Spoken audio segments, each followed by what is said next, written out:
Hey, good morning everybody. This is Keith from Keith Greer Coaching. I hope you're all doing well. I had the opportunity to go through a training with a phenomenal coach, executive coach by the name of Judith Glazer. She is the founder and creator of the modality called conversational intelligence. And Judith always used a phrase that said, words create worlds. And I want to talk with you a little bit this morning about the power of language, and specifically the power of language when it comes to our dialogue and the greater narrative around substance use disorder or addiction. For many years, we have used a language that, while it worked in its time, we now know more about stigma, we know more about how we conceptualize change in our head, and what we're learning now is that there is language that has been used for generations that we really need to be thoughtful about. So, words like addict.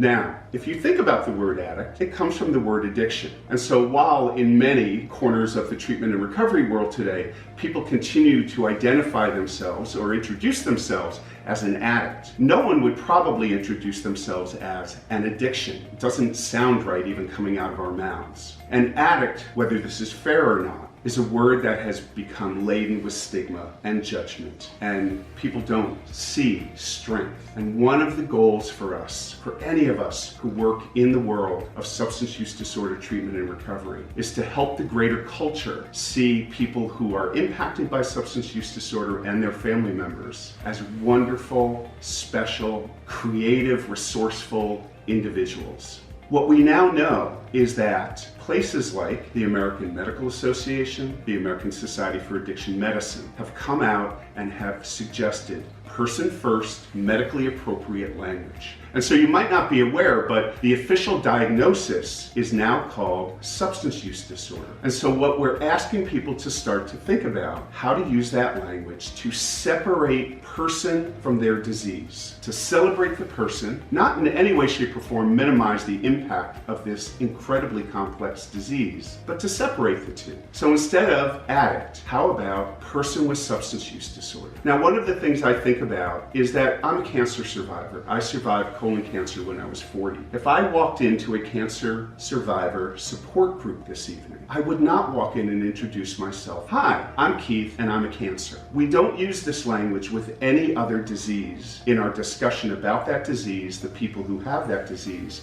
and their recovery from that disease, except when it comes to substance use disorder. Words like clean and dirty, wonderful descriptors for your laundry, horrendous descriptors for a person. So we can talk about people in long-term recovery, sustained recovery, we can talk about no use, we can talk about relapse, or even better, reoccurrence of use. But I challenge everyone who knows somebody, who loves somebody who is impacted by substance use disorder, or loves somebody who is impacted by substance use disorder, to become thoughtful about the language that you use, and not just rely on language we've used forever simply because it's been forever, but to dig into some of what we know about stigma, and we know about change, and we know about motivation, and we simply know about where our brain goes when we start to use language that defines us positively versus negatively. Hey, listen, I would really love to hear from you, your thoughts on this issue. Leave a comment below and let's start a conversation.